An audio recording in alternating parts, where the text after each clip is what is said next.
आज यहाँ पर स्टार्ट करेंगे। जो दृष्टि है इसका टेस्ट नंबर 5 है, ठीक है। टेस्ट नंबर 5 है तो उसको डिस्कस कर लेंगे पार्ट वन में आपके 1 से 50 क्वेश्चन तक डिस्कस कर लेंगे, ठीक है। तो और उसका पार्ट सेकंड जो रहेगा टेस्ट 5 का, उसमें 51 से 100 क्वेश्चन तक डिस्कस कर लेंगे, राइट। ऑलरेडी 4 जो पेपर हैं वो मैं करा चुका हूँ, पार्ट 1 और पार्ट 2 करके। ये 5वां पेपर रहेगा तो इसका पार्ट 1 यहाँ पर रहेगा, ठीक है। तो स्टार्ट करते हैं पार्ट 1 से, देखते हैं पहले नंबर से क्या यहाँ पर क्वेश्चन रहेंगे, राइट। उसके बाद पार्ट 2 डाल देंगे, उसके बाद अपना जो विजन का टेस्ट है वो भी यहाँ पर कंटिन्यू कर देंगे, ठीक है। तो स्टार्ट करते हैं क्वेश्चन को।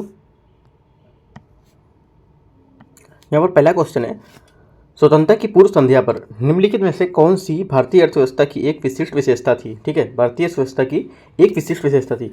तो हमारा जो देखो यहाँ पे आंसर हो जाएगा हमारा, इसमें क्या बोला पहला स्टेटमेंट पे, उच्च निरक्षरता दर, ठीक है। दूसरा क्या, कम जनसंख्या घनत्व। तीसरा तृतीय क्षेत्र का प्रभुत्व, राइट। चौथा है आपका प्राकृतिक संसाधन की प्रचुरता। तो इसमें पूछा है सही आंसर यहाँ पे इसमें से कौन सा होगा, राइट।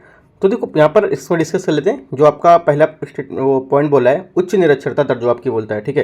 तो देखो यहाँ पर क्या है, उच्च निरक्षरता दर मतलब क्या होता है, क्योंकि शिक्षा का अभाव है, राइट। उसमें सामाजिक और आर्थिक जो प्रगति है उसमें बाधा उत्पन्न होती है, ठीक है। और राष्ट्र के निर्माण के जो प्रयास होते हैं उसको शुरू करते समय जो आपके स्वतंत्र भारत की यहाँ पर मुद्दा था वो क्या महत्वपूर्ण पर बन गया था। तो पहला स्टेटमेंट यहाँ से आपका उच्च निरक्षरता दर करेक्ट हो जाएगा, राइट।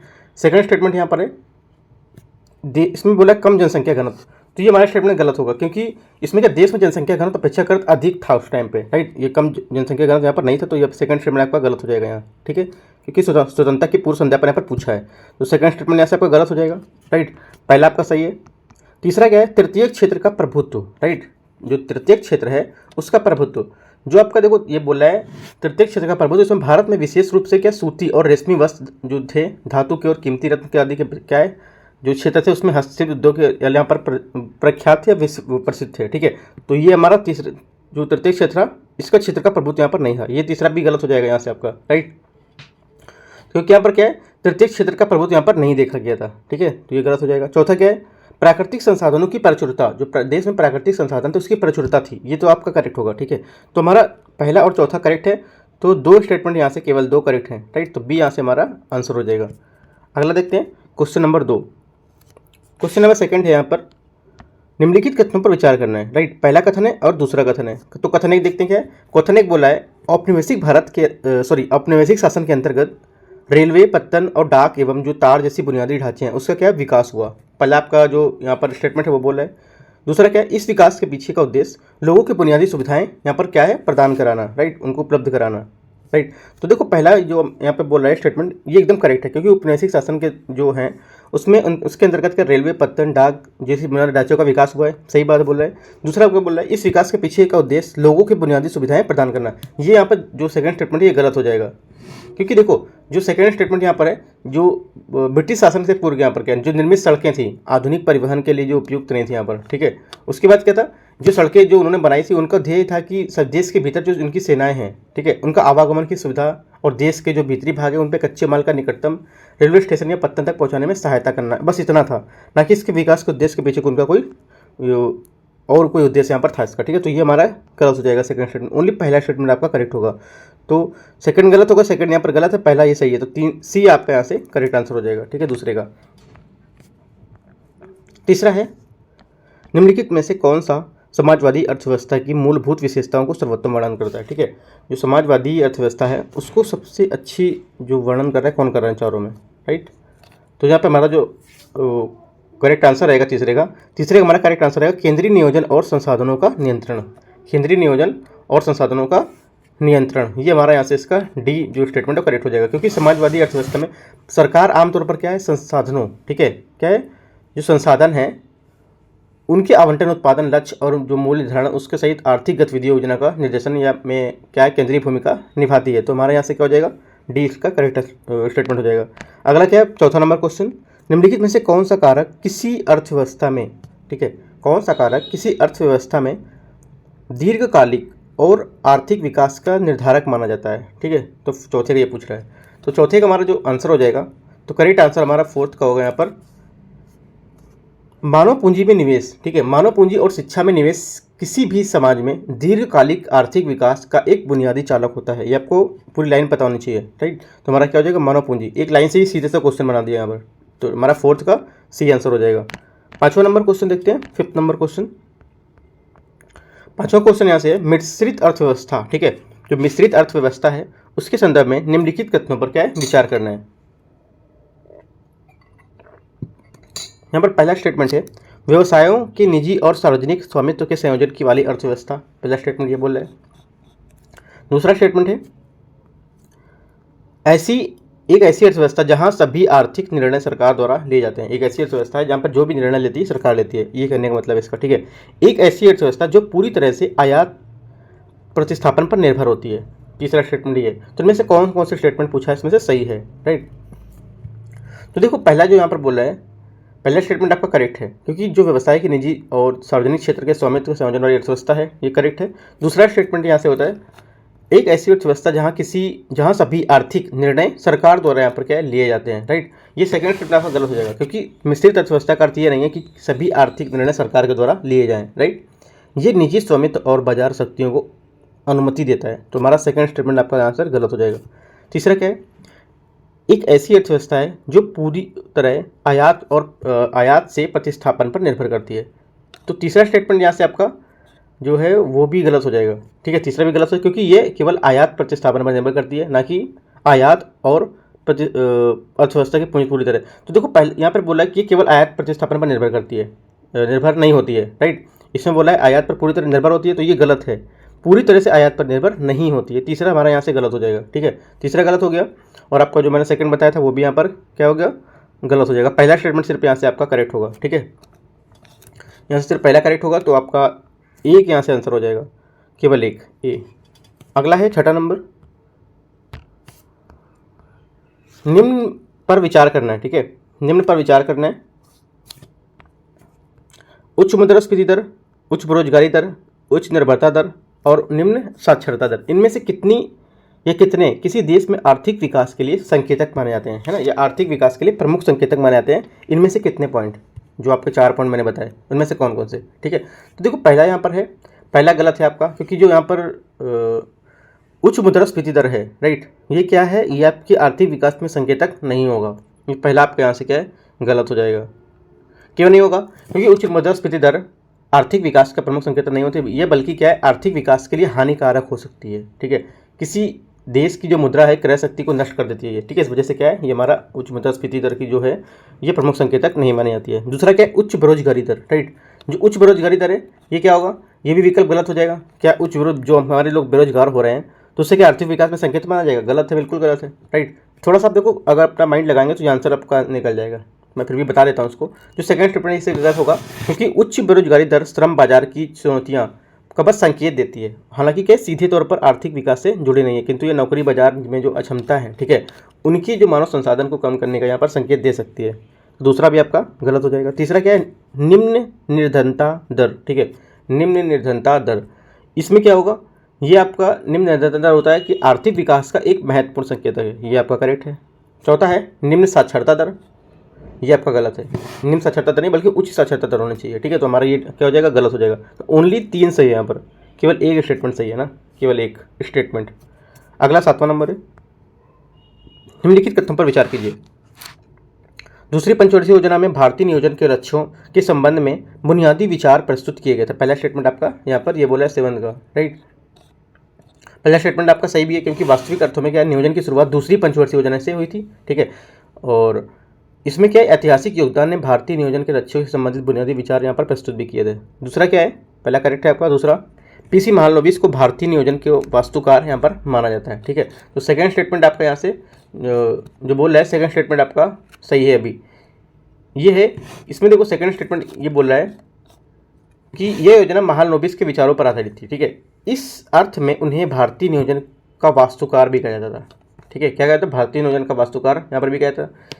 इस जो कई प्रतिष्ठा है इसमें विचारकों के संकेत भारत की जो पंचवर्षीय योजनाएं हैं उसके निर्माण में योगदान दिया, ठीक है। इनमें सांख्यिकविद पीसी महालनोबिस थे, उनका नाम भी यहाँ पर शामिल था। तो दोनों हमारे स्टेटमेंट यहाँ से करेक्ट हो जाएंगे। तो करेक्ट आंसर आपका हो जाएगा 7 का सी, ठीक है। 8वां नंबर क्वेश्चन देखते हैं। स्वतंत्र भारत में भू सुधारों के संदर्भ में, ठीक है, स्वतंत्र भारत में भू सुधारों के संदर्भ में निम्नलिखित कथनों में से कौन सा सही है, ठीक है, कौन सा सही है। तो स्टेटमेंट देख लेते हैं। पहला बोला इसमें व्यावसायिक उद्देश्यों के लिए कृषि भूमि का निजीकरण करने का परिकल्पना की गई, ये गलत है स्टेटमेंट। तो यहाँ पे देखो जो हमारा सही स्टेटमेंट है वो हमारा होगा डी, क्योंकि इसका मुख्य उद्देश्य भूमिहीन और हाशिए पर रहने वाले जो किसान हैं उनकी भूमि का क्या है, पुनर्वितरण करना था। राइट, तो हमारा 8th का यहाँ पर डी का यहाँ पर जो है हमारा करेक्ट हो जाएगा। क्योंकि स्वतंत्र भारत में क्या है, भू सुधार का उद्देश्य भूमिहीन और हाशिए पर रहने वाले किसानों को भूमि का पुनर्वितरण करके भूमि असमानता और अन्याय को दूर करना था। ठीक है, इससे क्या है, भूमि संसाधनों का उचित विवरण सुनिश्चित करने में सहायता मिलेगी। राइट, और सामाजिक आर्थिक न्याय को बढ़ावा मिलेगा। तो इस वजह से हमारा डी यहाँ से करेक्ट आंसर हो जाएगा। अगला देखते हैं 9वां नंबर क्वेश्चन,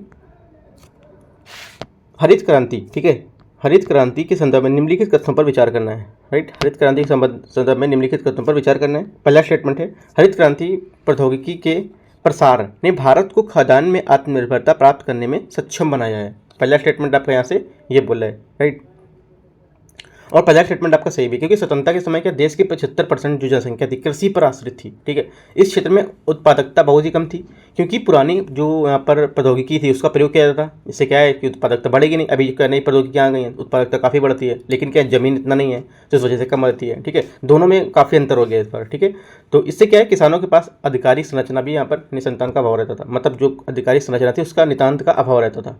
तो हमारे यहाँ से पहला स्टेटमेंट आपका सही हो जाएगा।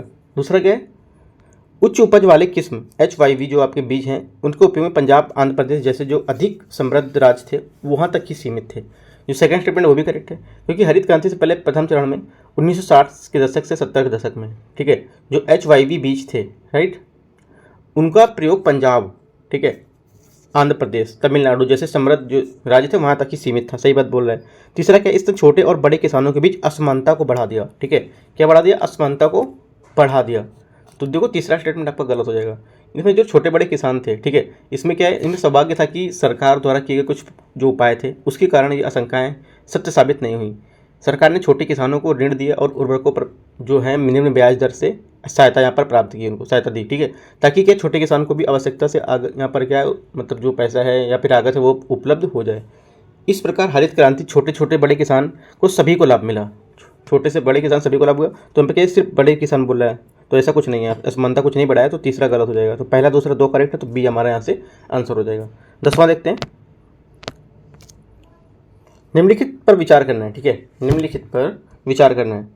पहला स्टेटमेंट है बाह्य ऋण की अधिकता, अपर्याप्त विदेशी मुद्रा भंडार। तीसरा है असंवहनीय मुद्रास्फीति दबाव। ठीक है, तो इनमें से बोला है कितने कारकों ने, ठीक है, कितने कारकों ने वर्ष 1991 में आर्थिक सुधार में योगदान दिया। ठीक है, वर्ष 1991 में कितने ने आर्थिक सुधारों पर योगदान दिया इसमें से। ठीक है, जो आर्थिक सुधार थे। तो देखो यहाँ पर जो हमारा आंसर रहेगा, स्टेटमेंट है जो देख लेते हैं।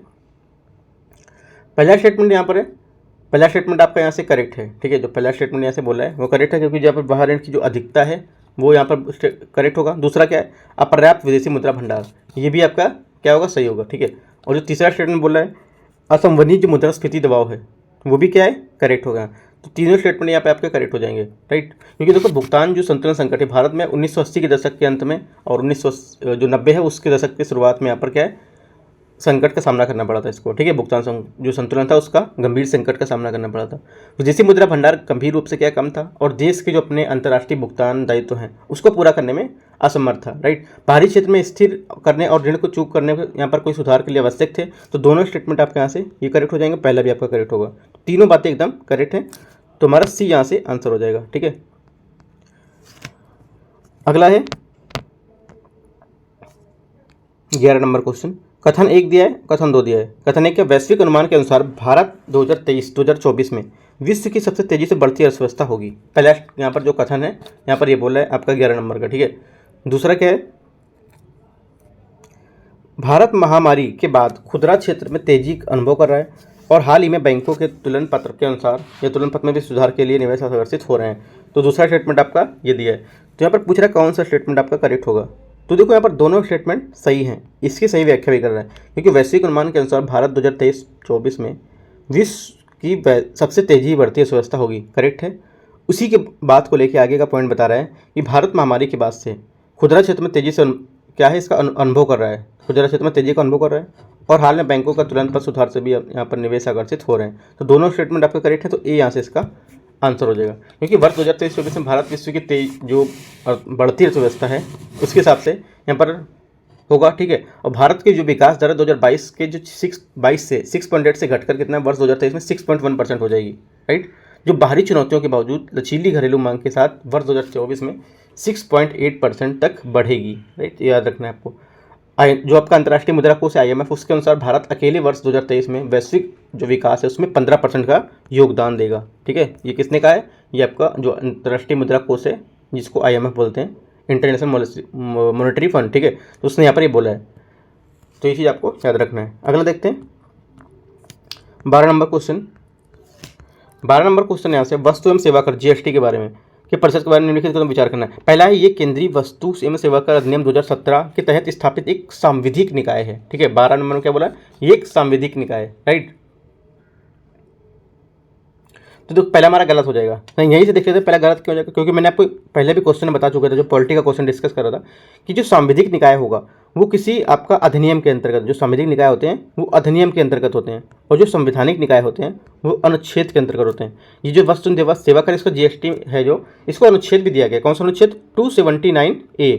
इसको 279 अनुच्छेद A भी दिया भी गया है। तो अनुच्छेद अगर दिया गया तो क्या सांविधिक होगा? वो नहीं होगा, वो संवैधानिक होगा। ठीक है, ये आपको याद रखना है। तो क्या ये संवैधानिक है, ना कि सांविधिक। ये आपका 279A आर्टिकल के तहत स्थापित हुआ था। ठीक है, तो हमारा पहला गलत हो जाएगा। दूसरा क्या है?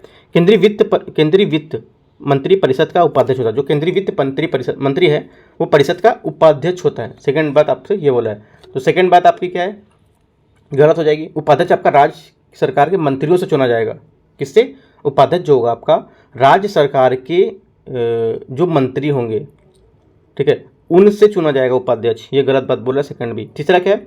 परिषद में निर्णय उपस्थित जो मतदान है उसमें करने वाले सदस्यों से 75% भारित मतों से बहुमत से किए जाएंगे। जो तीसरा स्टेटमेंट बोला है ये स्टेटमेंट आपका करेक्ट है, क्योंकि परिषद में निर्णय उपस्थित एवं मतदान करने वाले सदस्यों से, जिसमें से केंद्र और राज्य से 20, ठीक है, केंद्र और राज्य के 20, जिसमें से 75% भारित मतों से यहाँ पर प्रस्तुत किए जाएंगे। ठीक है, तो आपका तीसरा करेक्ट है, पहला दूसरा गलत है। चौथा, परिषद GST में शामिल किए जाने वाले करों के लिए सिफारिश करती है। जो परिषद होती है इसमें जो कर होते हैं उसके लिए आप सिफारिश करेगी कि क्या बढ़ाना है, तो ये बता रहा है। तो फोर्थ स्टेटमेंट आपका एकदम सही है, क्योंकि GST संबंधित कानून पर प्रक्रिया पर इसमें परिषद पर निर्भर रहती है। जैसे करों में कर बढ़ाने के लिए या कर में छूट की सीमाओं पर, ठीक है, या GST दरों पर क्या किया जाए, तो इससे आपका जो GST जो आपकी परिषद रहती है, ठीक है, नेटवर्क रहता है, वो यहाँ पर शामिल करता है। तो आपका तीसरा चौथा करेक्ट है, तो ओनली 2 करेक्ट है यहाँ। ठीक है, अगला है 30 नंबर क्वेश्चन। भारतीय प्रतिभूति और विनिमय बोर्ड SEBI, ठीक है, SEBI के संदर्भ निम्नलिखित कथनों पर विचार करना है। राइट, पहला 13 का क्वेश्चन है। देखो 13 का जो आपका बोला है SEBI, सीधे से पहली बात आपको क्या, SEBI का हेडक्वार्टर कहाँ है, आपको नीचे कमेंट में बताना है कि जो SEBI है उसका हेडक्वार्टर कहाँ पर है। ठीक है, और जो SIDBI है SIDBI उसका हेडक्वार्टर कहाँ है, ये दोनों को आपको बताना है। ठीक है, नीचे कमेंट में बताना है कि SEBI और SIDBI का हेडक्वार्टर कहाँ पर है। क्वेश्चन क्या है, इसके संदर्भ में विचार करना है। ये संस्थाओं या व्यक्तियों को प्रतिभूतियों के क्रय या विक्रय विनिमय करने पर रोक सकता है। ठीक है, पहला स्टेटमेंट है। पहला स्टेटमेंट क्या होगा, ये बोला है। दूसरा स्टेटमेंट यहां से आपका आता है, यह भारत में कंपनियों के निगमन और प्रबंधन प्रशासन को क्या नियंत्रित करता है। ठीक है, तो जो पहला स्टेटमेंट है वो आपका करेक्ट है, क्योंकि ये संस्थाओं के व्यक्तियों के प्रतिभूतियों को क्रय विक्रय के लिए यहाँ पर रोक सकता है इसको। दूसरा क्या है, ये भारत में कंपनियों के निगमन प्रबंधन और प्रशासन को क्या नियंत्रित करता है। तो सेकंड स्टेटमेंट यहाँ से आपका गलत होगा, क्योंकि कंपनी अधिनियम 2013, ठीक है, जो कंपनी अधिनियम 2013 है वो ये जो कानून है भारत में कंपनियों के निगमन प्रबंधन और जो प्रशासन उसको नियंत्रित करता है। ये कंपनी द्वारा प्रतिभूति निर्गम और हस्तांतरण के लिए नियम भी निर्धारित करता है। तो सेकंड हमारा यहाँ से गलत हो जाएगा, SEBI नहीं करता है, तो ये आपका कौन करता है, कंपनी अधिनियम 2013 करता है, तो ये आपका गलत हो जाएगा। तीसरा क्या है, ये स्टॉक बाजारों को पूरी तरह चुनिंदा करके कारोबार बाजार बंद करने का निर्देश दे सकता है। तो तीसरा स्टेटमेंट आपका क्या है, सही होगा। चौथा क्या है, चौथा स्टेटमेंट प्रतिभूति के साथ ये भारत में पण्य बाजार से भी सरोकार रखता है। ठीक है, जो पण्य बाजार है उनसे भी क्या है, ये सरोकार रखता है। तो हमारा यहाँ पे तीसरा स्टेटमेंट भी आपका करेक्ट हो जाएगा। तो 1, 3, 4 आपके करेक्ट होंगे, तो 3 स्टेटमेंट आपके करेक्ट हैं यहाँ पर, तो C इसका आंसर हो जाएगा। ठीक है, देखो जो भी मैंने क्वेश्चन पूछ रहा हूँ इसका आंसर रहेगा, आप नीचे कमेंट में दे सकते हैं जो क्वेश्चन पूछते हैं। तो आपसे क्या है, जितना भी पॉइंट रहेगा आपको तैयार होता चलेगा। ठीक है, जो भी यहाँ पर की पॉइंट मिलेंगे मैं सीधे कमेंट में पूछता चलूँगा, तो वहाँ पे आप आंसर देते रहिए। राइट, तो आप अगर नहीं आता तो गूगल भी सर्च करेंगे तो यहाँ से आपको कंफर्म हो जाएगा SEBI और SIDBI का हेडक्वार्टर कहाँ पर है। ठीक है, अगला देखते हैं 14 नंबर क्वेश्चन, चालू खाता घाटा। ठीक है, जो चालू खाता घाटा होता है, करंट अकाउंट डेफिसिट जो होता है, उसके संदर्भ में निम्नलिखित कदमों पर विचार करना है। पहला है शेयर बाजार, अर्थव्यवस्था में निवेश। विदेशी मुद्रा भंडार, मुद्रा का मूल्य, राजकोषीय घाटा। तो इनमें से कितने जो हैं आपके करेंट जो आपके अकाउंट डेफिसिट के बारे में प्रभावित हैं या आपका चालू खाता के बारे में प्रभावित हैं? तो पहला स्टेटमेंट आपका है 14 का, शेयर बाजार बिल्कुल प्रभावित है, ठीक है, पहला तो सही हो जाएगा। दूसरा क्या है, अर्थव्यवस्था में निवेश, ठीक है, ये भी स्टेटमेंट आपका क्या होगा, करेक्ट होगा। तीसरा क्या है, विदेशी मुद्रा भंडार, ठीक है, विदेशी मुद्रा भंडार है, ये भी आपका क्या है, करेक्ट होगा, ठीक है, तीनों करेक्ट होगा। उसके बाद मुद्रा का जो मूल्य है, ठीक है, मुद्रा का मूल्य, ये भी आपका करेक्ट है, ठीक है। और राजकोषीय घाटा जो लास्ट बचा, राजकोषीय घाटा, ये भी स्टेटमेंट आपका करेक्ट है। तो यहाँ पर क्या जितने भी यहाँ पर हैं स्टेटमेंट सब करेक्ट है, क्योंकि देखो चालू घाटा और राजकोषीय घाटा दोनों ही तब होते हैं जब किसी देश की व्यय उसकी आय से अधिक हो जाती है, ठीक है। इन्हें दोहरे घाटे की समस्या कहा जाता है, क्योंकि ये क्या अक्सर दूसरे जो एक दूसरे उसमें क्या दृढ़ करते हैं, या उदाहरण के लिए जैसे समझ सकते हैं कि उच्च राजकोषीय घाटा उच्च चालू खाते घाटे का कारण बन सकता है, ठीक है। तो ये आपको यहाँ से पता होना चाहिए। तो क्या है, देखो दोहरे घाटे का, दोहरा जो घाटा है उसका मुद्रा विशेष रूप से क्या है, चालू जो खाता घाटा होता है उसमें अधिक महंगे आयात का यहाँ पर प्रभाव कर सकते हैं, बढ़ा सकते हैं उसको, राइट। और रुपए का अवमूल्यन कर सकते हैं, जिससे क्या भारी असंतुलन यहाँ पर क्या है, बढ़ सकता है। तो ये सभी चारों स्टेटमेंट आपके चालू खाता के बारे में सही हैं। ये सीधा सा आपका फैक्ट, यहाँ पे फैक्ट पॉइंट है ना, फैक्चुअल पॉइंट पूछा है, ये कॉन्सेप्ट यहाँ पर कोई नहीं है, कोई कॉन्सेप्ट नहीं लागू हो रहा है। जो चालू खाता की बात है, आप चालू खाता अगर इकोनॉमिक में पढ़ेंगे, इकोनॉमिक का सीधा सा ये आपका स्टैटिक टॉपिक है, चालू खाता के बारे में आप पढ़ेंगे, करेंट अकाउंट डेफिसिट, उसमें सीधा सा लिखा हुआ है कि किन किन पर हम जो है हमारे ये सब जो चालू खाता को प्रभावित करेंगे, ठीक है। अगला देखते हैं 15 नंबर क्वेश्चन। 15 क्वेश्चन है, मत्स्य पालन क्षेत्र के संदर्भ में निम्नलिखित कथनों पर विचार करना। पहला है, भारत विश्व का तीसरा सबसे बड़ा मत्स्य उत्पादक यहाँ पर देश है, ठीक है, पहला स्टेटमेंट आपका यहाँ से ये बोल रहा है। तो हमारा करेक्ट भी है, क्योंकि विश्व का मत्स्य उत्पादन में पहले स्थान पर, अगर पहले स्थान पर, और समग्र जो मत्स्य उत्पादन है उसमें तीसरे स्थान पर है, ठीक है। अगला क्या है, सागर परिक्रमा कार्यक्रम समुद्री पारिस्थितिक तंत्र के साथ सतत संतुलन सुरक्षा पर ध्यान केंद्रित करने के लिए उत्तरदायी मत्स्य को बढ़ावा देने के उद्देश्य यहाँ पर आरंभ किया गया था। सेकंड स्टेटमेंट क्या है, ये बोल रहा है। तो सेकंड स्टेटमेंट आपका जो यहाँ पर है वो भी सही है, क्योंकि ये जो बात बता रहा है एकदम सही बता रहा है, क्योंकि मत्स्य पालन क्षेत्र आपके संबंधित जो पहले क्या क्या पहल थी, प्रधानमंत्री मत्स्य संपदा योजना, ये भी आपके जो मछली पालन से संबंधित था, ठीक है। पाक खाड़ी योजना जो आपका पाक बे जो स्कीम है वो भी है, ठीक है। मत्स्य पालन जल कृषि अवसंरचना, ठीक है, विकास निधि जिसको बोलते हैं FIDF, ये सब के सभी क्या है, मत्स्य पालन क्षेत्र से संबंधित पहल हैं, है ना। तो आपके दोनों स्टेटमेंट आपके एकदम करेक्ट हैं, तो सी आपका आंसर हो जाएगा। 16 नंबर देखते हैं, निम्नलिखित में से कौन अक्सर जन समाचार में रहने वाले पद विडालरीकरण, ठीक है, विडालरीकरण का सर्वोत्तम वर्णन करता है? ये आपका आंसर हो जाएगा। इसका तात्पर्य घरेलू अर्थव्यवस्था, ठीक है, क्या है इसका तात्पर्य, घरेलू अर्थव्यवस्था पर अमेरिकी डॉलर पर प्रभाव कम करना, राइट। क्योंकि द्वितीय विश्व युद्ध के उपरांत क्या संयुक्त राज्य जो अमेरिका है उसमें विश्व के शीर्ष आर्थिक जो यहाँ पर शक्ति है उसके रूप में उभरने के बाद से ही डॉलर अंतर्राष्ट्रीय व्यापार में लिए प्राथमिकता जो है उसकी आरक्षित और मुद्रा के माध्यम से बना हुआ है, राइट। तो हमारे यहाँ से ए स्टेटमेंट करेक्ट हो जाएगा। 88% अंतर्राष्ट्रीय विनिमय जो अमेरिकी डॉलर है इसमें होने के वैश्विक विदेशी मुद्रा भंडार में डॉलर की हिस्सेदारी 58% होने के कारण डॉलर वैश्विक जो डॉलर का वैश्विक प्रभुत्व है वो निर्विवाद है। तो हमारा ये यहाँ से इसका करेक्ट आंसर हो जाएगा। 17 नंबर, विशेष आहरण अधिकार जिसको बोलते हैं स्पेशल ड्राइंग राइट, ठीक है, SDR जिसको बोलते हैं, राइट।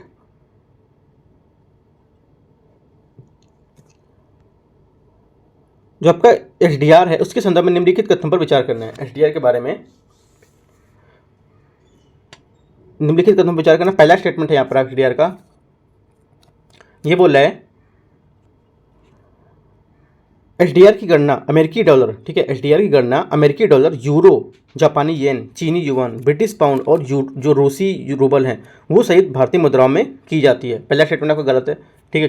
क्यों गलत है? क्योंकि SDR जो है इसके मूल्य की गणना अमेरिकी डॉलर, यूरो, जापानी येन, चीनी युआन और ब्रिटिश पाउंड सहित प्रमुख भारतीय मुद्राओं से की जाती है, ठीक है, ब्रिटिश पाउंड, उसके बाद रूसी रूबल यहाँ पर नहीं है, तो हमारा पहला का गलत हो जाएगा। दूसरा क्या है, SDR प्रत्येक सदस्य देश की कोटा राशि के आधार पर आवंटित किया जाता है, प्रत्येक देश की जो कोटा राशि है उसके आधार पर क्या आवंटित किया जाता है। तो दूसरा स्टेटमेंट आपका यहाँ से करेक्ट है, क्योंकि SDR प्रत्येक सदस्य की जो कोटा राशि है उसके आधार पर ही आवंटित किए जाएंगे, क्योंकि कोटा राशि जितनी अधिक होगी किसी देश को उतना बड़ा क्या SDR आवंटन यहाँ पर प्राप्त होगा, और क्या आमतौर पर मजबूत अर्थव्यवस्था का कोटा अधिक हो जाता है। तो हमारा दूसरा करेक्ट है, तो ओनली एक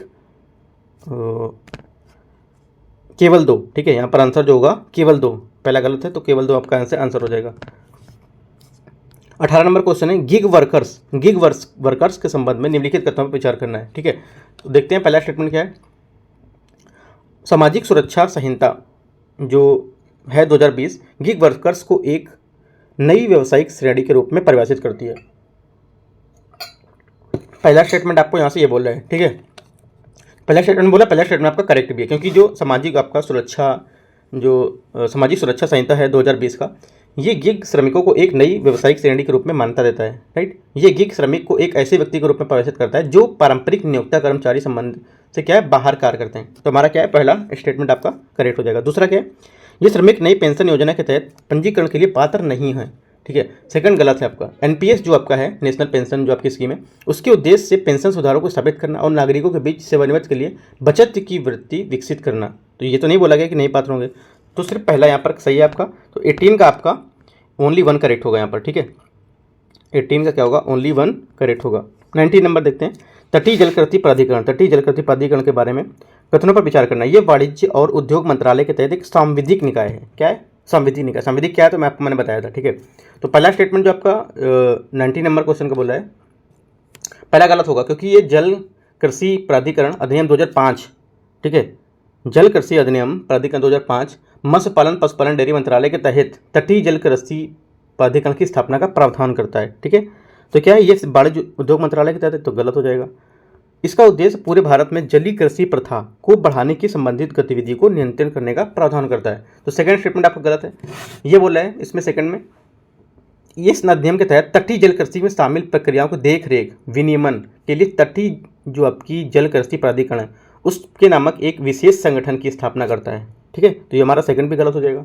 तो क्या होगा, हमारे दोनों गलत हैं, तो हमारा आंसर क्या होगा, ना तो 1 ना ही 2। तो 19 का हमारा डी यहाँ से आंसर हो जाएगा। 20 नंबर देखते हैं, बिजनेस एनवायरनमेंट रैंकिंग जारी करता है। जो आपका बिजनेस एनवायरनमेंट रैंकिंग है वो कौन जारी करता है या किसके द्वारा यहाँ पर ये जारी की जाती है। देखो, जो रैंकिंग के बारे में क्वेश्चन पूछता है, ये अक्सर क्वेश्चन यूपीएससी पेपर में पूछता है कोई ना कोई रैंकिंग के बारे में। ठीक है, आप पेपर उठा के देख लीजिए 2016-17 के बाद से अभी 22 तक सब में पूछा है कि कौन सी रैंकिंग कौन जारी करता है।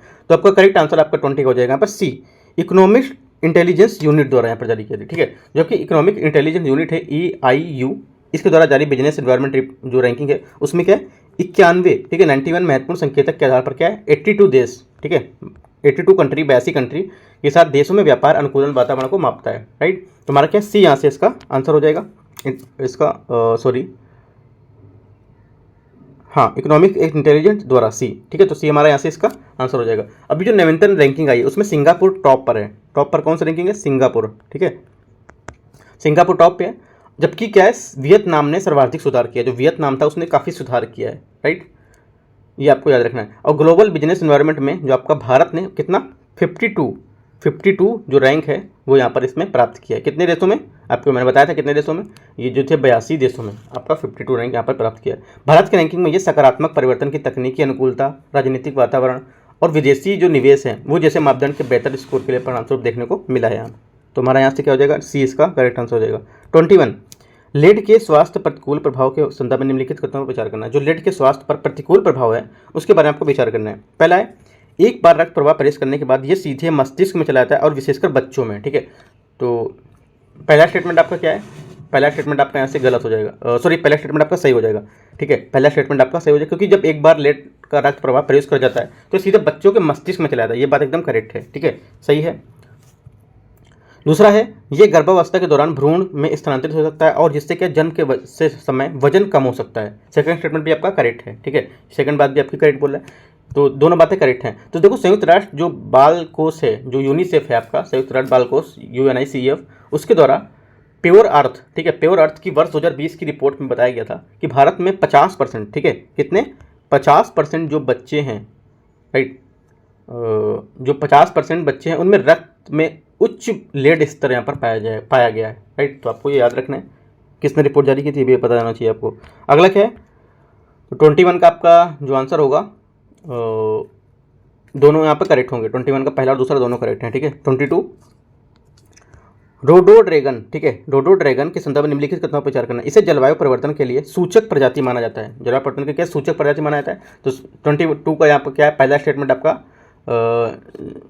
पहला स्टेटमेंट आपका करेक्ट हो जाएगा। ठीक है, जो रोडोड्रैगन है इसको जलवायु परिवर्तन के सूचक बनाता है, क्योंकि इसकी कुछ प्रजातियां में पुष्पण का मौसम जनवरी की शुरुआत में देखा जाता है। पहला करेक्ट है। दूसरा है, यह पश्चिम बंगाल के राजकीय पुष्प है। जो पश्चिम बंगाल है वहाँ का राजकीय पुष्प है, तो गलत है आपका। भारत में गुलाबी रोड जो आपका रोडोड्रैगन है ये हिमाचल प्रदेश का राजकीय पुष्प है, ये तो इसको नहीं हो जाएगा, गलत हो जाएगा।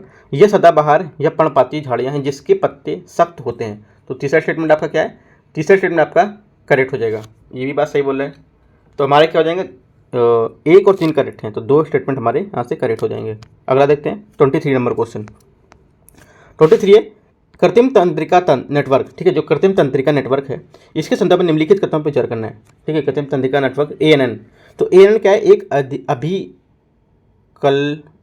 अभिकलनात्मक मॉडल है जो मानव मस्तिष्क में उपस्थित तंत्रिका कोशिकाओं के समान कार्य करता है। पहला स्टेटमेंट आपका 23 का ये बोल रहे हैं, राइट। तो पहला स्टेटमेंट आपका करेक्ट भी है, क्योंकि क्या है, ये तंत्रिका कोशिकाएं हैं जो मस्तिष्क के उपस्थित तंत्रिका कोशिका के समान कार्य करता है, सही बात बोल रहे हैं। दूसरा स्टेटमेंट आपका यहाँ से होता है, ANN के मुख्य रूप से क्वांटम कंप्यूटिंग तकनीकी का उपयोग करके क्रियान्वयन है वो किया जाता है ना।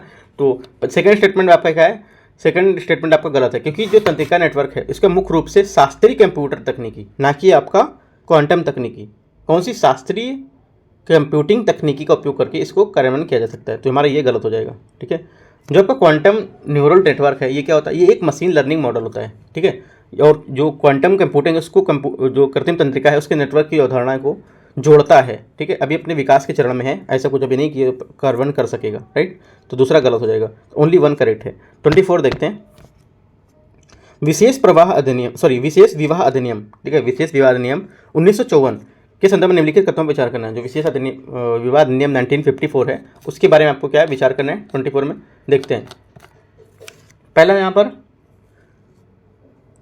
विशेष विवाह अधिनियम स्पेशल मैरिज एक्ट 1954। ठीक है, तो पहला स्टेटमेंट है, अधिनियम की प्रयोज्यता मुसलमानों और ईसाइयों को छोड़कर सभी धर्मों के लिए लागू होती है। पहला स्टेटमेंट आपको यहाँ से ये बोल रहा है, तो जबकि गलत है क्या? इस पूरे हिंदुओं या पूरे भारत में, ठीक है, पूरे भारत में हिंदू मुसलमानों सिखों ईसाई सिख जितने भी यहाँ पर हैं सभी धर्मों पर लागू होती है, तो पहला गलत हो जाएगा। ठीक है, दूसरा क्या है, ये किसी भी व्यक्ति को विवाह की तिथि से 30 दिनों की समाप्ति के पूर्व विवाह आपत्ति जताने की अनुमति देता है। ठीक है, तो सेकंड स्टेटमेंट आपका करेक्ट है, क्योंकि अधिनियम की धारा 7 किसी व्यक्ति को सूचना के प्रकाशन कोई तारीख से 30 दिन की समाप्ति के पूर्व विवाह पर क्या आपत्ति जताने की अनुमति देता है। तो सेकंड स्टेटमेंट आपका करेक्ट है, तो बी यहाँ से इसका आंसर हो जाएगा, केवल 2।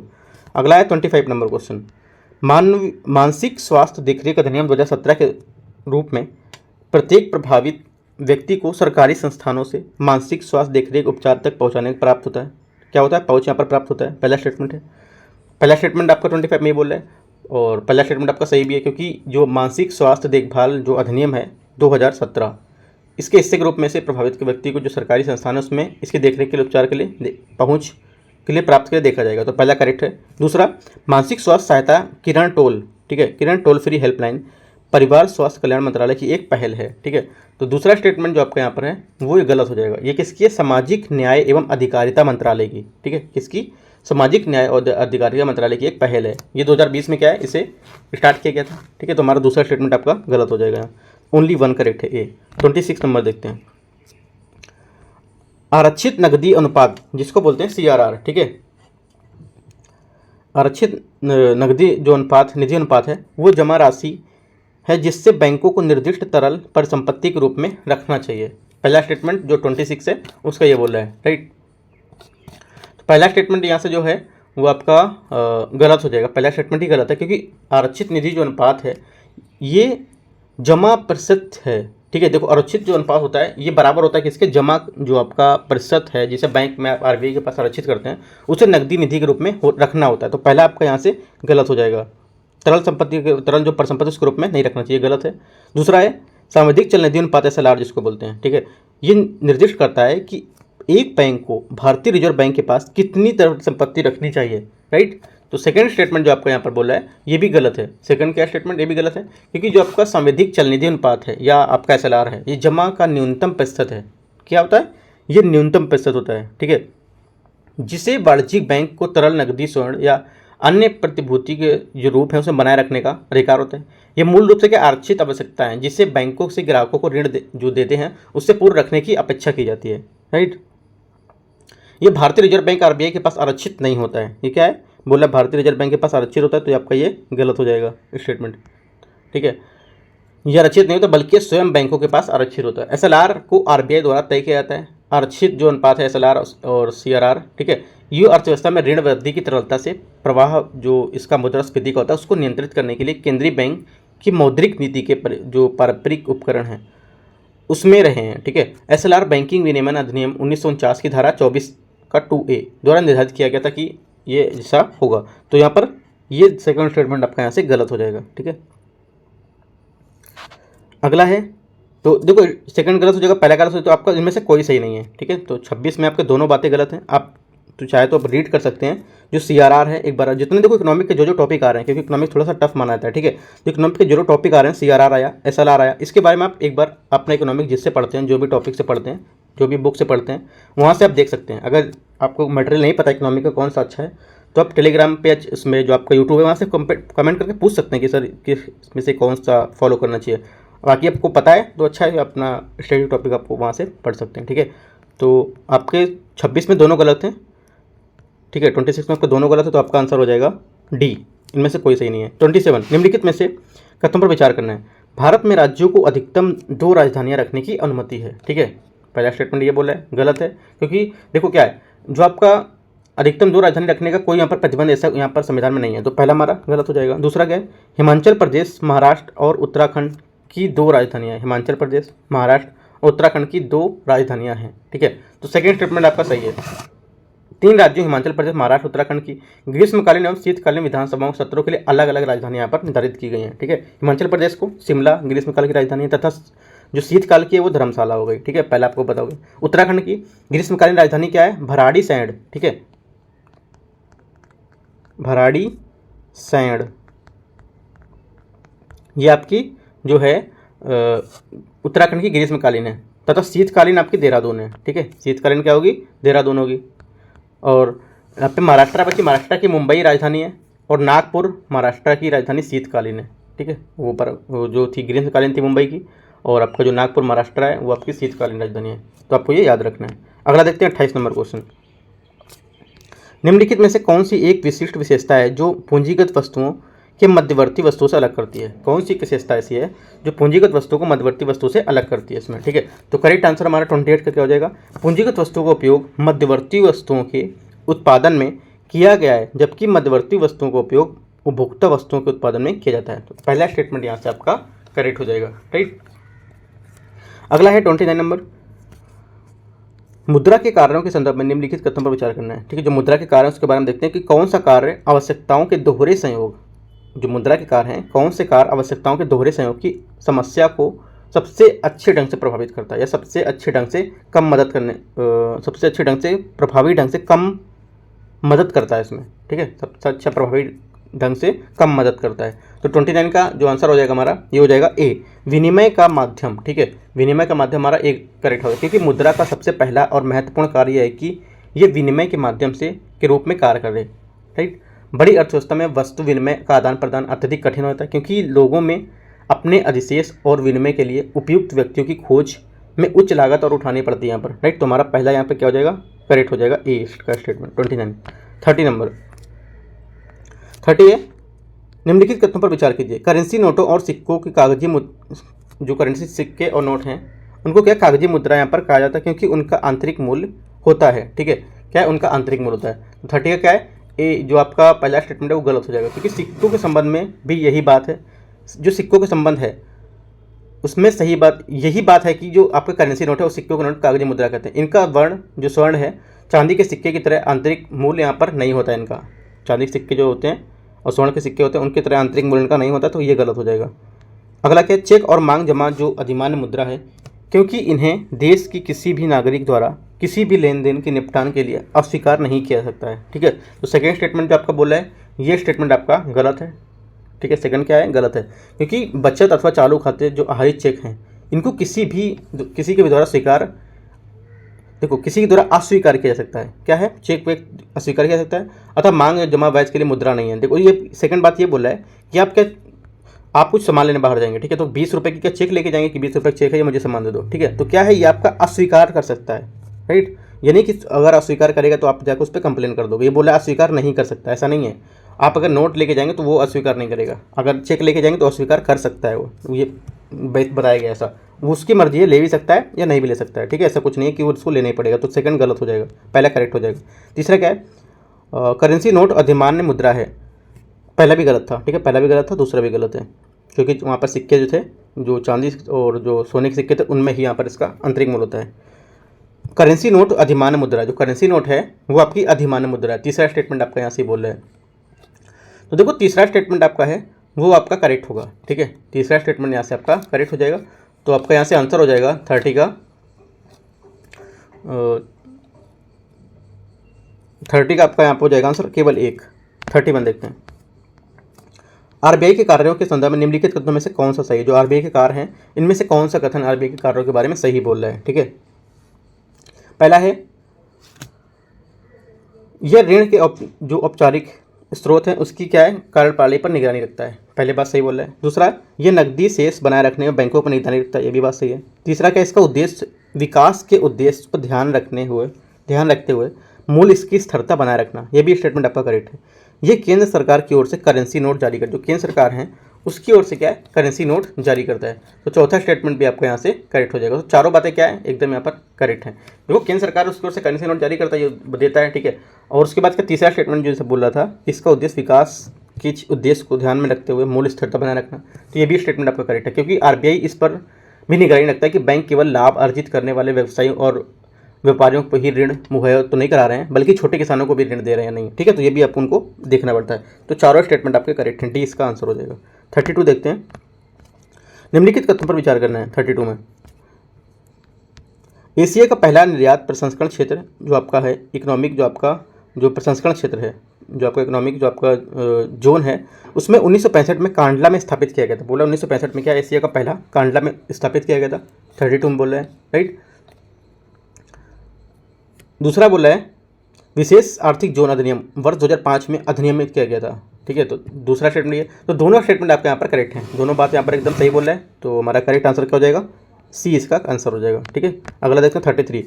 कंज्यूमर्स इंटरनेशनल CI के संदर्भ में निम्नलिखित कथन पर विचार करना है। जो कंज्यूमर इंटरनेशनल है उसके बारे में विचार करना है।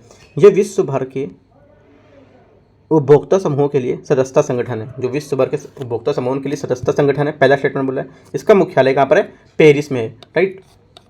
तो 33 का क्या हो जाएगा, 33 का आपका यहाँ से जो पहला स्टेटमेंट है, राइट, 33 का पहला स्टेटमेंट आपका यहाँ से करेक्ट हो जाएगा, क्योंकि विश्व भर में उपभोक्ता समूह के लिए सदस्यता संगठन करता है, करेक्ट बोल रहा है। दूसरा आपका गलत है, इसका मुख्यालय लंदन में होगा, ना कि पेरिस में। अगला देखते हैं 33 होगा। 34 देखते हैं। 34 है, निम्नलिखित कथनों पर विचार करना है। डार्क मैटर आकाश गंगाओं को एक साथ आकर्षित हैं वो करते हैं और धारण करते हैं, जबकि डार्क एनर्जी हमारे ब्रह्मांड को विकर्षित करती है और इसका विस्तार में कारण बनती है। पहला स्टेटमेंट 34 का ये बोल रहा है। पहला स्टेटमेंट ये सही भी है, एकदम करेक्ट बात बोल रहा है। दूसरा स्टेटमेंट है, प्रकृति के 4 मूलभूत बल, गुरुत्वाकर्षण बल, दुर्बल परमाणु बल, चुंबकीय बल और आपका प्रबल परमाणु बल, ये यहाँ पर 4 मूलभूत जो बल हैं ये होते हैं, ये बता रहा है सेकंड बात में। तो क्या है, जो सेकंड स्टेटमेंट है ये भी आपका सही है, ठीक है। दोनों आप हमारे करेक्ट हैं, तो हमारा आंसर क्या हो जाएगा, C 1 और 2, ठीक है। अगला क्या है 35। एक मार्क के संदर्भ में निम्नलिखित कथनों पर विचार करना है। सभी कृषि उपजों के लिए एक मार्क का प्रमाणन चिन्ह अनिवार्य होता है। सभी जो कृषि हैं उपज हैं उनके लिए क्या एक मार्क प्रमाण चिन्ह अनिवार्य होता है। पहला स्टेटमेंट आपका ये बोल रहा है, राइट। तो पहला स्टेटमेंट आपका गलत हो जाएगा, क्योंकि प्रमाणन योजना जो है अनिवार्य रूप से स्वैच्छिक है, ना कि इसमें आपको कोई बताया गया कि होगा ही तो लेना ही है, ठीक है। तो क्या है, खाद्य सुरक्षा मानक जो बिक्री निषेध है, इस पर 2011 विनिमय था। इसने कुछ उत्पाद जैसे मिश्रित उत्पाद थे, वनस्पति तेल, फैट, ठीक है, इनके लिए एक मार्क के तहत अनिवार्य प्रणाली की थी। इसके लिए कोई ऐसा कुछ नहीं है कि सभी के लिए अनिवार्य किया जाएगा। तो पहला स्टेटमेंट आपका यहाँ से गलत हो जाएगा। दूसरा है, एक मार्क प्रमाणन तैयार करते समय खाद्य सुरक्षा और मानक अधिनियम मौजूदा मानकों पर विचार किया जाता है। सेकंड स्टेटमेंट आपका यहाँ से करेक्ट है, सेकंड बात सही बोल रहा है, तो ओनली सेकंड बात करेक्ट, तो ओनली 2 यहाँ पर इसका आंसर हो जाएगा। 36 नंबर देखते हैं। 36 है, कीमत लोच के संदर्भ में निम्नलिखित कथनों पर विचार करना है। कीमत लोच के बारे में विचार करना, देखते हैं क्या है। मांग की कीमत लोच किसी वस्तु की मांग प्रतिशत परिवर्तन को उस वस्तु की कीमत में प्रतिशत परिवर्तन पर भाग देने से प्राप्त भागफल को किसी वस्तु के लिए मांग कीमत की लोच के रूप में परिभाषित करता है। देखो मांग की लोच की कीमत आप पढ़ेंगे कि इकोनॉमिक में तो आपको क्लियर दिख जाएगा क्या है। यहाँ पे सीधे से डेफिनेशन, इसका डेफिनेशन दे दिया कि क्या है ये, ठीक है। तो पहला स्टेटमेंट यहाँ से आपका करेक्ट हो जाएगा। दूसरा है आपूर्ति की कीमत, ठीक है। आपूर्ति की कीमत लोच के किसी बाजार, ठीक है, किसी वस्तु के बाजार जो कीमत है उसमें 1% परिवर्तन के फलस्वरूप जो वस्तु है उसके मांग की मात्रा पर होने वाले प्रतिशत को परिवर्तन होता है। तो दूसरा स्टेटमेंट आपका ये बोल रहा है, दूसरा स्टेटमेंट भी आपका करेक्ट है। दोनों बातें जो आपकी लोच है, कीमत लोच, उस पर दोनों बातें करेक्ट है ये, ठीक है। तो हमारा सी इसका आंसर हो जाएगा। अगला देखते हैं 37 नंबर। 37 है, निम्नलिखित युग्मों पर विचार कीजिए। स्वनियोजित, नियमित वेतनभोगी, अनियत श्रमिक, ठीक है। तो इनमें से कौन सा कितने युग में सम्मिलित है, यहाँ पर पूछ रहा है। 37 में कितने युग में यहाँ पर सम्मिलित हैं, देखते हैं इसको। पहला बोला है स्वनियोजित वे श्रमिक जो अपनी आजीविका कमाने के लिए किसी उद्यम में सरकारी और संचालक होते हैं, सरकारी स्वामी के संचालक होते हैं। पहला स्टेटमेंट ये बोला है, पहला करेक्ट है आपका। दूसरा क्या है, नियमित या नियमित वेतनभोगी, जो नियमित वेतनभोगी होते हैं जब किसी श्रमिक का कोई, ठीक है, जब किसी श्रमिक का कोई व्यक्ति या उद्यम नियमित रूप से काम पर रख कर उस मजदूरी देता है तो उसे नियमित वेतनभोगी कर्मचारी कहलाता है। ये भी स्टेटमेंट करेक्ट बोल रहा है। तीसरा क्या है, अनियत श्रमिक। अनियत श्रमिक हैं, ये भारत के श्रम शक्ति का 33% हिस्सा होता है, ठीक है। ऐसे मजदूर हैं जो अन्य लोगों के खेतों, ठीक है, अन्य लोगों के खेतों में अनियमित रूप से क्या कार्य करते हैं और उनके लिए पारिश्रमिक प्राप्त करते हैं। तो हमारा तीसरा स्टेटमेंट भी करेक्ट है। तो तीनों स्टेटमेंट यहाँ से आपके करेक्ट हो जाएंगे, सभी तीन। अगला देखते हैं 38 नंबर। 38 क्वेश्चन यहाँ पर बोल रहे हैं ग्लोबल बर्डन ऑफ डिजीज, ठीक है, disease, global burden of disease निम्नलिखित में से किसको उचित रूप से संदर्भित करता है, राइट। इसमें से पूछा है किसको संदर्भित करता है उचित रूप से। तो स्टेटमेंट देखते हैं। पहला है विश्व के विभिन्न क्षेत्रों में संक्रामक रोगों की समग्र व्यापकता, ठीक है, विभिन्न बीमारियों के उपचार के लिए स्वास्थ्य सेवाओं से संबंधित लागत। तीसरा है किसी विशिष्ट बीमारी के कारण समय से पहले मरने वाले लोगों जो संख्या है उस बीमारी के कारण असमर्थता में स्थिति बिताए गए वर्ष। तो सी स्टेटमेंट यहाँ से इसका करेक्ट हो जाएगा, 38 का सी। जो आपका ग्लोबल बर्डन ऑफ जो डिजीज एक सूचक है किसका, जिसका प्रयोग विशेषज्ञ किसी विशेष रोग के कारण जो असमय मरने वाले, मतलब समय से पहले मरने वाले लोगों की संख्या के साथ साथ लोगों के कारण असमर्थता में बिताए गए वर्षों की संख्या से जानने के लिए करता है। तो सी इसका यहाँ पे आंसर हो जाएगा। 39 निम्नलिखित कथनों के विवरण पर विचार करना है। बाजार का नियमन, ठीक है, बाजार का नियमन, भौतिक आधारित संरचना, नीति उपकरण, सरकारी विपणन, इनमें से कितने कृषि बाजार व्यवस्था में सुधार कर सकते हैं। जो कृषि आपका बाजार व्यवस्था है उसमें सुधार कौन कौन कर सकता है, इनमें से सीधे से आप ये समझ सकते हैं इसको, ठीक है। तो देखो बाजारों का विनियमन, जो आपका विनियमन नहीं होगा, नियमन होगा। बाजारों का नियमन ये तो आपका करेक्ट है, क्योंकि जो बाजार है उनको नियमन करने के लिए यहाँ पर कुछ कोई ना कोई चाहिए, ठीक है। दूसरा है करेक्ट है भौतिक आधारित संरचना, भौतिक आधारित संरचना भी होनी चाहिए, तो दूसरा स्टेटमेंट आपका करेक्ट है। नीति उपकरण की भी यहाँ पर क्या आवश्यकता होती है, ठीक है, तो ये भी आपका क्या है करेक्ट होगा, तीसरा हो जाएगा करेक्ट। चौथा क्या है सरकारी विपणन, ठीक है, सरकारी विपणन ये भी आपका यहाँ पर करेक्ट हो जाएगा। तो हमारा चारों स्टेटमेंट क्या है यहाँ पर करेक्ट हो जाएंगे। तो हमारा डी इसका आंसर हो जाएगा। सभी चार क्या है, ये जो कृषि बाजार है उसकी व्यवस्था में सुधार करेंगे। देखो आप सीधे सब ये 4 पेपर में नोट्स कुछ पॉइंट्स को बना लीजिए जो आपको नहीं पता है, जैसे आपको जो पॉइंट नहीं पता है आप नोट्स बना सकते हैं। जैसे कृषि बाजार, ठीक है, कृषि बाजार व्यवस्था ये लिखेंगे और 4 पॉइंट आपने बताया वो चारों पॉइंट आप इसमें लिख देंगे किसके बारे में ये पॉइंट होते हैं, ठीक है। अगला क्या है 40 नंबर क्वेश्चन। 40 क्वेश्चन है 40वां नंबर। स्वयं सहायता समूह SHG, ठीक है, जो आपका स्वयं सहायता समूह है उसके बारे में क्या है निम्नलिखित तथ्यों पर यहाँ पर विचार करना है। स्वयं सहायता ग्रुप के बारे में आपको यहाँ पर क्या विचार करना है। तो पहला स्टेटमेंट है यहाँ पर आपका ये एक लघु ऋण कार्यक्रम पर आधारित है, ये लघु ऋण कार्यक्रम पर आधारित है। पहला स्टेटमेंट आपका करेक्ट है, क्योंकि क्या है देखो इस प्रकार के जो एकत्र राशि है जरूरतमंद सदस्यों को ऋण दिया जाता है इससे, ठीक है। क्या उस राशि जो ऋण राशि होती है उसे छोटी छोटी आसान किस्तों में इसे लौटा जाता है, ब्याज की दर को उचित रखी जाती है। इस प्रकार क्या है साख उपलब्धता होती है उसे अति लघु साख कार्यक्रम यहाँ पर कहते हैं इसको। तो पहला करेक्ट हो जाएगा आपका। दूसरा क्या है किसी सदस्य को ऋण की आवश्यकता हो तो उसे संपार्श्विक ऋण की आवश्यकता भी होती है। तो दूसरा स्टेटमेंट आपका यहाँ से बोला है ये गलत है, क्योंकि समूह बाजार द्वारा संचालित दरों पर तय की गई शर्तों के साथ जबकि संपार्श्विक मुक्त ऋण है वो प्रदान करता है, मुक्त ऋण प्रदान करता है। तो हमारा दूसरा यहाँ से गलत हो जाएगा, पहला ओनली करेक्ट है, तो एक यहाँ से आंसर हो जाएगा हमारा। ठीक है, अगला क्या है 41।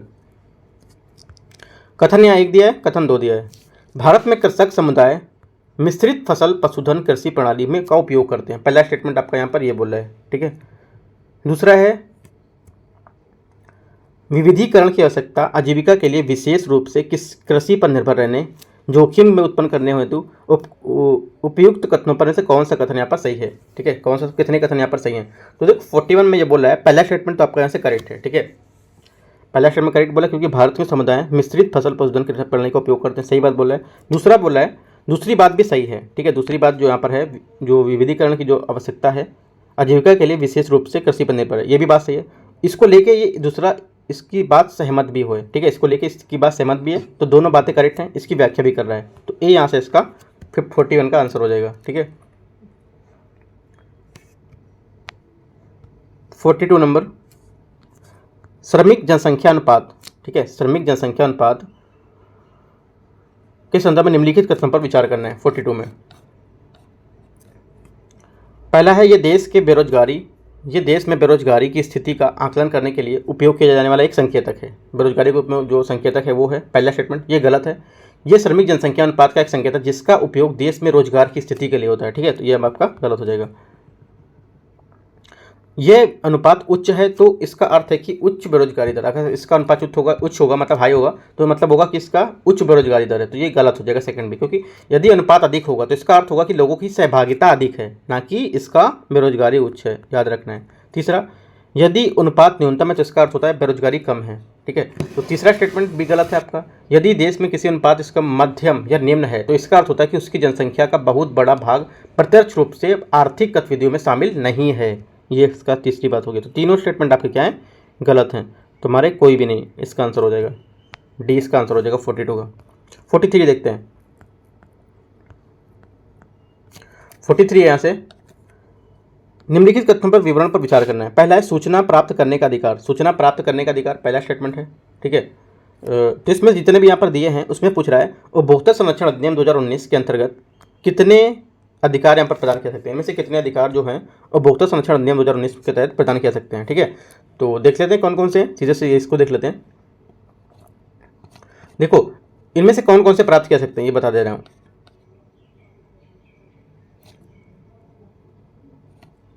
देखो सुरक्षा का अधिकार ये आपको होगा, सुरक्षा प्राप्त करने का अधिकार सेकंड करेक्ट है। और क्या होगा, सूचना प्राप्त करने का अधिकार ये भी करेक्ट है।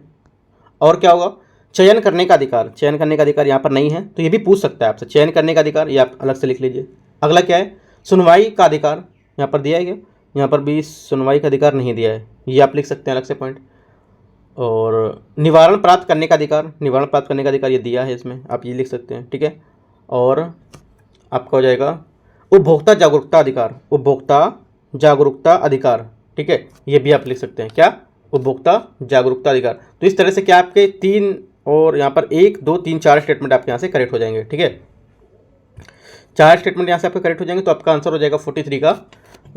43 का आपका आंसर हो जाएगा यहाँ से सी, यहाँ से आंसर हो जाएगा। केवल 4 यहाँ पे करेक्ट हैं। जो आपातकालीन चिकित्सा सहायता का अधिकार है, आपातकालीन, एक मिनट देख लेता हूँ,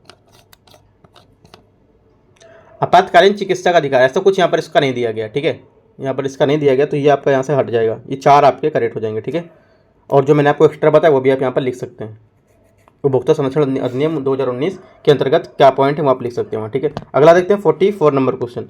निम्नलिखित विवरण पर विचार करना है, निम्नलिखित जो विवरणों से विचार करना है। पहला आयात प्रतिस्थापन, दूसरा है कोटा लागू करना, तीसरा है सस्ते आयातित उत्पाद, चौथा है आपका उच्च गुणवत्ता का सामान। इसके अंतर्गत पूछ रहा है कि कितने अंतर्मुखी व्यापार रणनीति को दर्शाते हैं, कितने जो व्यापार है अंतर्मुखी व्यापार की रणनीति को दर्शाते हैं यहाँ पर। ठीक है, तो देखते हैं इसको 44 को। देखो यहाँ पर जो पहला बोला है स्टेटमेंट,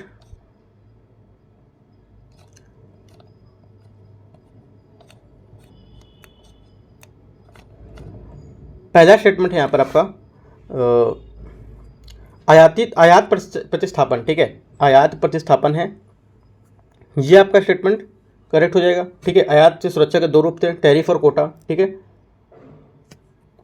पहला करेक्ट हो जाएगा। दूसरा क्या है, कोटा लागू करना। ठीक है, कोटा क्या, कोटा उन वस्तुओं की मात्रा को निर्दिष्ट करता है जिन्हें आयात किया जा सकता है, राइट, तो ये हमारा करेक्ट हो जाएगा। उसके बाद क्या है, सस्ते आयातित उत्पाद, ये आपका गलत होगा। ठीक है, ये आपका सस्ता गलत है। उच्च गुणवत्ता का सामान, राइट, उच्च गुणवत्ता का सामान, ये भी आपका गलत हो जाएगा। तो क्या है, अंतर्मुखी जो व्यापार है आपके, उस आयात प्रतिस्थापन और कोटा जो लागू करना उस पर यहाँ पर शामिल होते हैं। तो यहाँ पर क्या हो जाएगा, हमारा दो यहाँ से स्टेटमेंट करेक्ट हो जाएंगे। तो दो स्टेटमेंट, केवल दो यहाँ से, इसका 44 का आंसर हो जाएगा। ठीक है, 44 का 20 का करेक्ट आंसर हो जाएगा। अगला देखते हैं 45 नंबर क्वेश्चन। निम्नलिखित कथनों पर विचार करना है। कथन 1 दिया है और कथन 2 दिया है। मनरेगा के माध्यम से सरकार ने एक वर्ष में 100 दिन का रोजगार की गारंटी यहाँ पर प्रदान की है। 45 में आपको 45 में ये बोला है पहला स्टेटमेंट। ठीक है, तो आपका करेक्ट हो जाएगा, सही भी बोला है। दूसरा है, ये काम करने के अधिकार को लागू करने वाला कानून का परिणाम होता है। ठीक है, जो सेकेंड स्टेटमेंट है आपका, सेकेंड स्टेटमेंट आपका करेक्ट है। ये क्या है, काम करने के अधिकार के लागू करने वाले कानून का परिणाम है। तो दोनों स्टेटमेंट आपके यहाँ पे करेक्ट हैं और दोनों इसकी व्याख्या भी कर रहे हैं। ठीक है, तो हमारे इसका आंसर हो जाएगा 45 का ए। 46 नंबर देख लेते हैं। आवश्यकताओं का उभय दोहरा संयोग निम्नलिखित में से किसको उचित रूप से संदर्भित करता है। जो आवश्यकताओं का उभय या दोहरा संयोग है, किसको उचित रूप से यहाँ पर बताता है, किसके बारे में बताता है ये। ठीक है, तो हमारा जो आंसर होगा यहाँ पर, ये बताता है वह स्थिति है जिसमें वस्तु विनिमय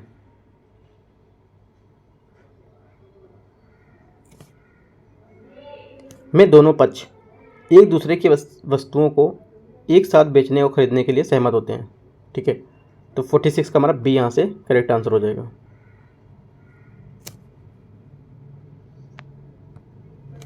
अगला क्या है, 47 है, बहुराष्ट्रीय कंपनी MNC द्वारा विश्व के विभिन्न देशों में निवेश का सबसे सरल उपाय क्या है। ठीक है, जो बहुराष्ट्रीय कंपनी है MNC, उसके द्वारा विश्व में विभिन्न देशों के निवेश के सबसे सरल उपाय कौन सा है, ये पूछा यहाँ पे। तो देखो 47 का हमारा आंसर हो जाएगा यहाँ से, संपूर्ण रूप से स्थानीय कंपनियों का अधिग्रहण और उपार्जन करना। तो यहाँ से हमारा 20 का करेक्ट आंसर हो जाएगा। ठीक है, क्योंकि उत्पादन लागत में कमी करने तथा अधिक लाभ कमाने के लिए बहुराष्ट्रीय कंपनियां ऐसा करती हैं इसमें। ठीक है, तो बी हमारे यहाँ से इसका करेक्ट आंसर हो जाएगा। 48 नंबर क्वेश्चन देखते हैं। निम्नलिखित कथनों पर विचार करना है।